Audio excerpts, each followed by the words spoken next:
Good morning students. जीव विज्ञान की इस कक्षा में आपका स्वागत है। मैं मनोज चोटिया, रघुनाथ स्कूल, रतनगढ़ से। ठीक है, अपन पढ़ रहे थे अंधकार अभिक्रिया और अंधकार अभिक्रिया के अंतर्गत अपन ने C3 चक्कर, C4 चक्कर पढ़ लिया था। उसके बाद में अपना है केम साइकिल या केम चक्कर। तो इसके अंदर देखिए दो तीन छोटे छोटे प्रश्न बनते हैं। तो सबसे पहला प्रश्न तो यही कि CAM का पूरा नाम लिखिए। ठीक है, तो इसका पूरा नाम हो गया क्रेसुलेशन अम्ल उपापचय। एक नंबर का प्रश्न बनता है CAM का पूरा नाम लिखिए। तो CAM का पूरा नाम क्या हो गया? क्रेसुलेशन अम्ल उपापचय, और इसको अपन कहते हैं चक्र। ठीक है, दूसरा इसके अंदर प्रश्न बनता है तिमिर सक्रिय रंध्र किसे कहते हैं? Scoto active stomata. इसकी चर्चा करेंगे अपन केम साइकिल के अंतर्गत। और फिर एक प्रश्न बनता है केम पादपों के उदाहरण दीजिए, यानी क्रेसुलेशन अम्ल उपापचय कौन से पादपों में पाया जाता है? तो वो मैंने बोर्ड पे लिख दिए। इनमें से आपको कम से कम दो नाम जरूर याद रखने हैं: अगेव, यक्का, क्रेसुला, अनानास, नागफनी, इकाइनोकेक्टस। ये जो पादप है इनके अंतर्गत क्या होता है? केम साइकिल जो है पाई जाती है। और अब बात करते हैं अपन केम साइकिल की कि केम साइकिल है क्या। ठीक है, तो कुछ जो मरुद्भिद और शुष्क पादप है, मरुद्भिद शुष्क पादप, उनके अंतर्गत क्या होता है? आप लोग जानते हैं सामान्य प्रकार के जो रंध्र होते हैं वो सूर्य के प्रकाश की उपस्थिति में दिन में खुलते हैं। ठीक है, ये अपन ने जल अवशोषण वाले अध्याय में पढ़ा था, आप लोगों को याद होगा। पोटेशियम आयन स्थानांतरण मत, ठीक है, वो इसका सर्वमान्य सिद्धांत था रंध्रों के खुलने एवं बंद होने का, आप लोगों को याद होगा। ठीक है, वाष्पोत्सर्जन वाले अध्याय में हमने पढ़ा था। तो होता क्या है, साधारणतः पादपों के रंध्र जो है वो दिन के समय खुले हुए रहते हैं, लेकिन ये जो अपन ने उदाहरण लिखे हैं इन पादपों में रंध्र जो है वो दिन के समय बंद होते हैं। दिन के समय रंध्र बंद होते हैं और रात्रि के समय रंध्र खुलते हैं। और अपन जानते हैं प्रकाश संश्लेषण किसे कहते हैं? तो प्रकाश संश्लेषण का मतलब CO2 plus H2O is equal to ऑक्जेलो एसिड या कार्बनिक पदार्थ प्लस O2। ठीक है, तो इसका मतलब प्रकाश संश्लेषण करने के लिए आगे अपन प्रकाश संश्लेषण को प्रभावित करने वाले कारक पढ़ेंगे। ठीक है, तो प्रकाश संश्लेषण को प्रभावित करने वाले कारक कौन होंगे? जो जो कारक इस क्रिया में भाग लेते हैं, जैसे कार्बन डाइऑक्साइड, जल, प्रकाश, हरित लवक। ठीक है, तो ये सारे क्या हो जाएंगे? कारक हो जाएंगे। अब यहां पर कहने का तात्पर्य मेरा क्या है कि प्रकाश संश्लेषण की अभिक्रिया में CO2 अपने को पादपों को चाहिए ही चाहिए प्रकाश संश्लेषण की क्रिया करने के लिए। तो और ये CO2 आप लोगों को मैंने बताया था कि पादप ग्रहण करते हैं कहां से? वातावरण से। और वातावरण से ग्रहण करते हैं तो किसके द्वारा करते हैं? रंध्रों के द्वारा वो इसको ग्रहण करते हैं। तो रंध्र के द्वारा कब ग्रहण करेंगे? जब रंध्र खुलेंगे। तो अब यहां हम बात कर रहे हैं केम पादपों की। तो इन पादपों में क्या होता है? रंध्र रात्रि को खुलते हैं। ठीक है, इन पादपों में रंध्र रात्रि को खुलते हैं और दिन में रहते हैं बंद। तो दिन में जो रंध्र बंद रहते हैं, रात्रि को खुलते हैं, उनको कहते हैं तिमिर सक्रिय रंध्र या स्कोटो एक्टिव स्टोमेटा। तो एक नंबर का प्रश्न आपने यहाँ पे कंप्लीट होता है। मान लीजिए प्रश्न आ जाए कि तिमिर सक्रिय रंध्र किसे कहते हैं? स्कोटो एक्टिव स्टोमेटा क्या है? ऐसे रंध्र जो रात्रि के समय खुलते हैं और दिन के समय बंद रहते हैं। ठीक है, ये तो होगी रंध्र की बात। अब अपन बात करते हैं साइकिल की। तो साइकिल के अंतर्गत क्या है कि इन पादपों में कार्बन डाइऑक्साइड को रात्रि में ग्रहण किया जाता है, यानी सूर्य के प्रकाश की अनुपस्थिति में, और दिन के समय इनमें क्या होता है? कार्बोहाइड्रेट का निर्माण होता है। जैसा कि सामान्य जो अपन ने पादपों की बात की थी उनमें उल्टा होता है, उनमें दिन के समय ऑक्सीजन का निर्माण होता है और रात्रि के समय कार्बोहाइड्रेट का निर्माण होता है। तो ये रात्रि को कार्बन डाइऑक्साइड को ग्रहण करते हैं और ग्रहण करने के पश्चात आप लोगों को पता है कि कार्बन डाइऑक्साइड किसी न किसी से जुड़ेगी और जुड़कर वो क्या करेगी? एक कार्बन एटम का निर्माण करेगी। तो कहने का तात्पर्य कार्बन ग्राही कौन है? तो यहां पर भी C4 पादपों के समान पैप जो है फास्फोइनोल पाइरुवेट, वो क्या है? CO2 ग्राही है, वो पैप CO2 को ग्रहण करेगा और ग्रहण करके आप लोगों को पता है C4 पादपों के अंतर्गत क्या होता है, ऑक्जेलो एसिटिक एसिड का निर्माण होता है। ठीक है, तो ऑक्जेलो एसिटिक एसिड बनेगा, ऑक्जेलो एसिटिक एसिड से मेलिक अम्ल बनेगा और मेलिक अम्ल से फिर वापस वही पायरुवेट और पायरुवेट से फॉस्फोइनोल पायरुवेट, ये प्रक्रिया चलती रहेगी। यानी ये साइकिल जो है वो सारी की सारी किस प्रकार की, अपनी C4 के समान है। तो ये हो गया अपना क्रेसुलेशन अम्ल उपापचय। समझ में आई बात आपको? यानी रात्रि को CO2 ग्रहण करके और कार्बोक्सिलेज एंजाइम की उपस्थिति में वो पैप से जुड़ेगी, पैप से जुड़ने के पश्चात ऑक्जेलो एसिटिक एसिड का निर्माण होगा, ऑक्जेलो एसिटिक एसिड से मेलिक अम्ल का, और इसके ऑक्जेलो एसिटिक एसिड से जब मेलिक अम्ल का निर्माण होता है तो इसी बीच में क्या होता है, यहाँ पर शर्करा या कार्बोहाइड्रेट का उत्पादन भी होता है। ठीक है, अब अपना इस अध्याय में बचा है प्रकाश संश्लेषण को प्रभावित करने वाले कारक। प्रकाश संश्लेषण की क्रिया को प्रभावित करने वाले कारक अपना ये इस अध्याय का अंतिम टॉपिक है।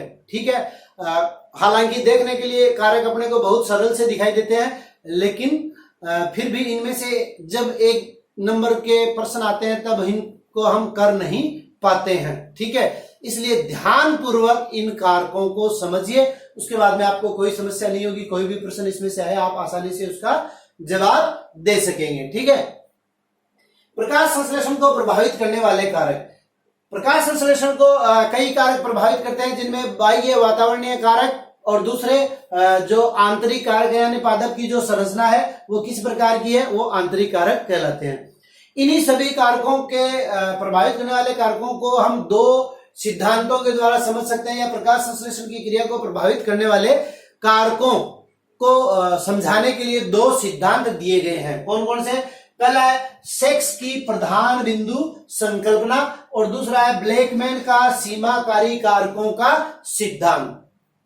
ठीक है, अब देखिए सेक्स ने क्या कहा, सेक्स ने 3 बिंदु बताए या 3 मान बताए, न्यूनतम मान या न्यूनतम कह सकते हैं अपन बिंदु, अनुकूलतम मान या कह सकते हैं अनुकूलतम बिंदु, अधिकतम मान या कह सकते हैं अधिकतम बिंदु।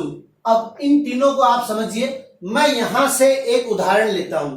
ठीक है, एक उदाहरण यहां से लेता हूं और आपको मैं Q10 का नियम भी समझा देता हूं, जो अपन ने पीछे एंजाइम वाले पार्ट में पढ़ा था।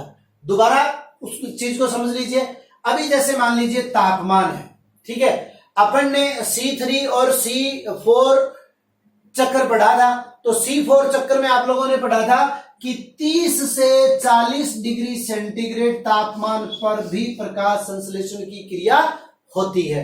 ठीक है, अभी Q10 का नियम क्या है पहले वो देखिए। मान लीजिए 0 डिग्री सेंटीग्रेड तापमान है। ठीक है, इस 0 डिग्री सेंटीग्रेड तापमान पर प्रकाश संश्लेषण की कोई क्रिया नहीं होती, तो ये हमारे इन तीनों बिंदुओं में से किसी भी बिंदु में नहीं आएगा। ठीक है, अब हम मान लेते हैं 5 डिग्री सेंटीग्रेड पर प्रकाश संश्लेषण की क्रिया प्रारंभ हो जाती है, तो ये क्या हो गया, न्यूनतम मान या न्यूनतम बिंदु। अच्छा, ये एक क्या है, तापमान मैंने आपको सिर्फ उदाहरण के लिए बताया। ठीक है, कोई भी कारक हो सकता है, उसकी न्यूनतम मात्रा, जैसे अगर अपन प्रकाश की बात करें तो आप लोगों को मैंने बताया था प्रकाश की तीव्रता के बारे में, 200 नैनोमीटर से 40,000 नैनोमीटर तक सूर्य से जो अपने को प्रकाश ऊर्जा फोटोन के रूप में मिलती है, उसकी तीव्रता इतनी होती है। ठीक है, अभी अपन बात करें 200 नैनोमीटर की, तो 200 नैनोमीटर पर प्रकाश संश्लेषण की कोई क्रिया नहीं होती, जिस प्रकार से अपन ने तापमान के अंतर्गत उदाहरण लिया था 0 का। अब 400 नैनोमीटर या 390 की अपन बात करें, जहां से दृश्य प्रकाश प्रारंभ होता है। ठीक है, 400 नैनोमीटर से 700, अपन राउंड फिगर में मान लेते हैं 400 से 700, तो 400 नैनोमीटर के ऊपर क्या होगा, प्रकाश संश्लेषण की क्रिया प्रारंभ हो जाएगी, तो वह क्या कहलाएगा, अपना न्यूनतम मान या न्यूनतम बिंदु। समझ गए होंगे अब आप लोग। तो हम परिभाषित कर सकते हैं कि न्यूनतम बिंदु किसी भी कारक की वह मात्रा होती है जिस पर प्रकाश संश्लेषण की क्रिया प्रारंभ हो जाए। ठीक है, उसके बाद में आता है अनुकूलतम मान। अब अनुकूलतम मान में मैंने आप लोगों को बताया था तापमान के अंतर्गत कि नीले रंग के प्रकाश में सर्वाधिक प्रकाश संश्लेषण की क्रिया होती है और उससे ज्यादा लाल रंग के प्रकाश में होती है। ठीक है, तो किसी भी कारक की, अभी यहां हमने क्या किया, प्रकाश का उदाहरण लिया। इसी प्रकार अगर हम टेम्परेचर का उदाहरण लें तो 10 से 25 डिग्री सेंटीग्रेड में क्या होगा, अधिकतम उत्पादन होगा, यानी यह कारक की मात्रा क्या होगी, अनुकूलतम। तो अब परिभाषा क्या देंगे अनुकूलतम मान या अनुकूलतम बिंदु का, किसी भी कारक की वह मात्रा जिस पर प्रकाश संश्लेषण की क्रिया क्या हो, सर्वाधिक होती है, वह क्या हो गया, अनुकूलतम मान या अनुकूलतम बिंदु। समझ गए। अभी Q10 का नियम क्या है, देखिए अपन बात कर रहे हैं कि 5 डिग्री सेंटीग्रेड पर क्रिया प्रारंभ होगी, तो अगर 10 डिग्री सेंटीग्रेड बढ़ा देते हैं यानी 15, तो वहां पर क्या हो जाएगा, उत्पादन दुगना हो जाएगा। इसको क्या कहते हैं, Q10 का नियम। ठीक है, ये मैंने आपको रिपीट किया है। अब अधिकतम मान, किसी भी कारक की वह मात्रा, यानी लाल रंग से अधिक अगर प्रकाश देंगे, अधिक रंग या अधिक आवृत्ति का, यूं कहते हैं 700 नैनोमीटर से अधिक आवृत्ति का प्रकाश जैसे ही मिलेगा तो प्रकाश संश्लेषण की क्रिया क्या हो जाएगी, रुक जाएगी, स्टॉप हो जाएगी। तो वह बिंदु, ठीक है, या वह अधिकतम मान जिस पर प्रकाश संश्लेषण की क्रिया रुक जाती है क्या कहलाता है, अधिकतम मान या अधिकतम बिंदु। अब सेल्सियस ने क्या कहा कि प्रधान बिंदु संकल्पना, तो इन तीनों बिंदुओं को मिलाकर क्या कहते हैं, प्रधान बिंदु कहते हैं। समझ आई बात। इसके ऊपर 1 नंबर का प्रश्न पूछा जा सकता है कि प्रधान बिंदु किसे कहते हैं, तो किसी भी कारक की न्यूनतम, अनुकूलतम व अधिकतम मात्रा, तीनों को अपन मिला देंगे, अधिकतम मात्रा या अधिकतम बिंदु को संयुक्त रूप से क्या कहते हैं, प्रधान बिंदु कहते हैं। क्लियर। दूसरा देखिए, ब्लैकमैन का सीमाकारी कारकों का सिद्धांत। आप लोगों को याद होगा जूनियर में अपन ने पढ़ा था लिविंग लॉ ऑफ मिनिमम। ये और कुछ नहीं है, ये वही नियम है लिविंग लॉ ऑफ मिनिमम, जिसको प्रकाश संश्लेषण के संदर्भ में ब्लैकमैन ने दे दिया। ठीक है, ब्लैकमैन ने क्या कहा कि जितने भी कारक हैं जो किसी भी क्रिया को, वहां लिविंग ने कहा था किसी भी क्रिया को, और ब्लैकमैन ने क्या कर दिया, प्रकाश संश्लेषण की क्रिया को। ठीक है, किसी भी कारक में से जो कारक पादप को सबसे कम मात्रा में मिल रहा है, प्रकाश संश्लेषण की दर या उत्पादन की जो दर है वो उस कारक पर निर्भर करती है। उदाहरण स्वरूप मैं आपको समझाता हूं। मान लीजिए एक पौधा गार्डन में लगा हुआ है और ठीक है, उसके अंदर अब सबसे कम मात्रा में उसको क्या मिल रहा है, इन कारकों की अगर अपन बात करें तो सबसे कम मात्रा में, गार्डन है, साफ सुथरा है, वातावरण स्वच्छ है, तो वहां उसको क्या मिल रहा है, सबसे कम मात्रा में CO2 मिल रही है, कार्बन डाइऑक्साइड मिल रही है। ठीक है, तो उसमें जो उत्पादन हो रहा है, ठीक है, उसमें जो उत्पादन हो रहा है उसकी जो दर है वो उसको जितनी CO2 मिल रही है उसके अनुसार होगी, न कि जो कारक उसको सबसे ज्यादा मात्रा में मिल रहा है। ये ब्लैकमैन का नियम है। मतलब प्रकाश संश्लेषण में उत्पादन की जो दर है वो उस कारक पर निर्भर करती है जो उसे सबसे कम मात्रा में मिलता है।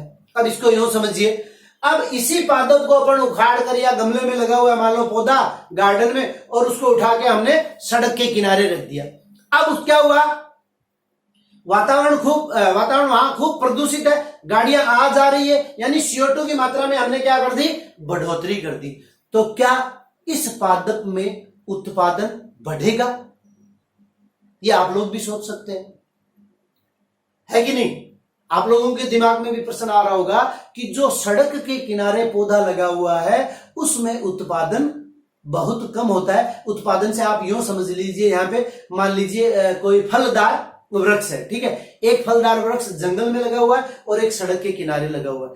तो bye quality and quantity both, भाई क्वालिटी की बात इसलिए कर रहा हूं कि वहां प्रदूषण ज्यादा है। अपन यहां चलो क्वांटिटी की बात कर लेते हैं, कौन से पादप में अधिक फल प्राप्त होंगे, ठीक है, तो जो जंगल में उगा हुआ है उसमें अधिक प्राप्त होंगे। तो कहने का मतलब क्या हुआ कि हमने CO2 की मात्रा बढ़ा दी, तो अब जो दर है, CO2 की मात्रा तो बढ़ गई लेकिन उत्पादन की जो दर है वो कौन से कारक पर निर्भर करेगी? जो सबसे कम मात्रा में मिल रहा है। तो यहां देखिए ऑक्सीजन में लिखा हुआ, ठीक है।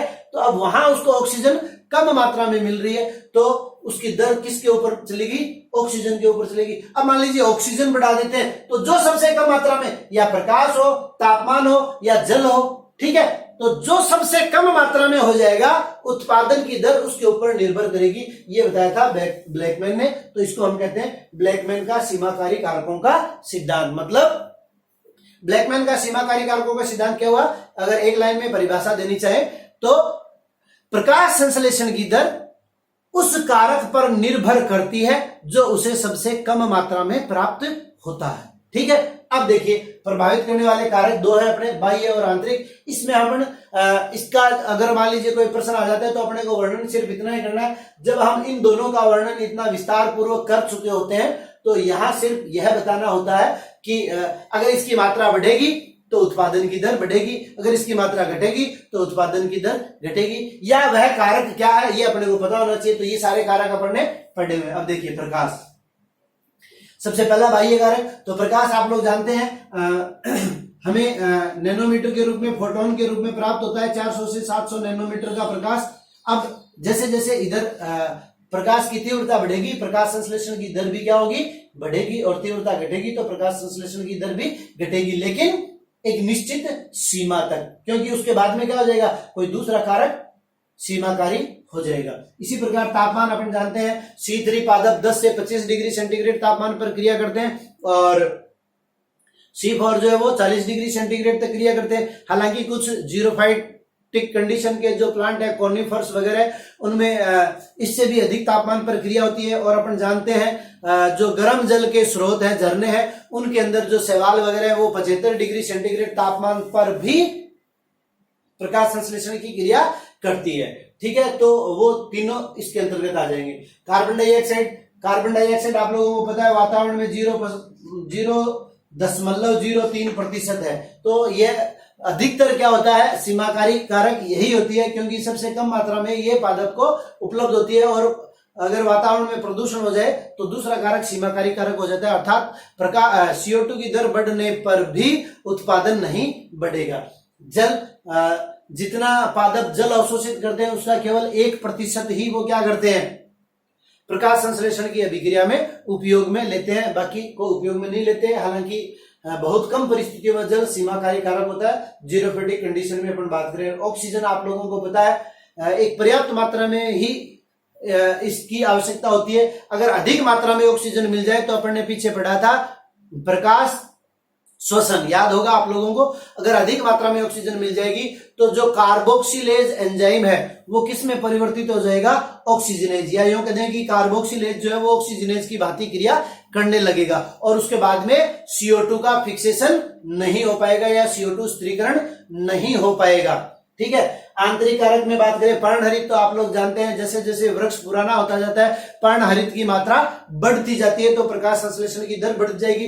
पौधा जब छोटा होता है तो पत्तियां छोटी छोटी होती है तो प्रकाश संश्लेषण कम होता है। कहने का तात्पर्य ऊर्जा की भी कम आवश्यकता होती है, बड़ा होगा हरित लवक की मात्रा बढ़ेगी, प्रकाश संश्लेषण की दर भी बढ़ेगी। संचित भोजन की मात्रा, तो आप लोग जानते हैं अपन ने पहले भी बात की थी, एंड प्रोडक्ट, ये एंजाइमेटिक एक्टिविटी में अपन ने, क्योंकि मध्यवर्ती कई उत्पाद बनते जाते हैं, ठीक है ना। तो मध्यवर्ती उत्पाद बनते जाते हैं, जो तो अंतिम उत्पाद होता है वो पहले उत्पाद की क्रिया में क्या करता है? बाधा डालता है, आप लोगों को पता है। कहने का तात्पर्य इतना आपको यूं, इस बात को आप यूं समझ लीजिए कि अगर अधिक मात्रा में उत्पादन हो जाएगा तो उत्पादन की दर जो है वो मंद हो जाएगी, क्योंकि संचित भोज्य पदार्थ की मात्रा बढ़ जाएगी, पादप को भोजन की आवश्यकता नहीं है तो वो नहीं बनाएगा।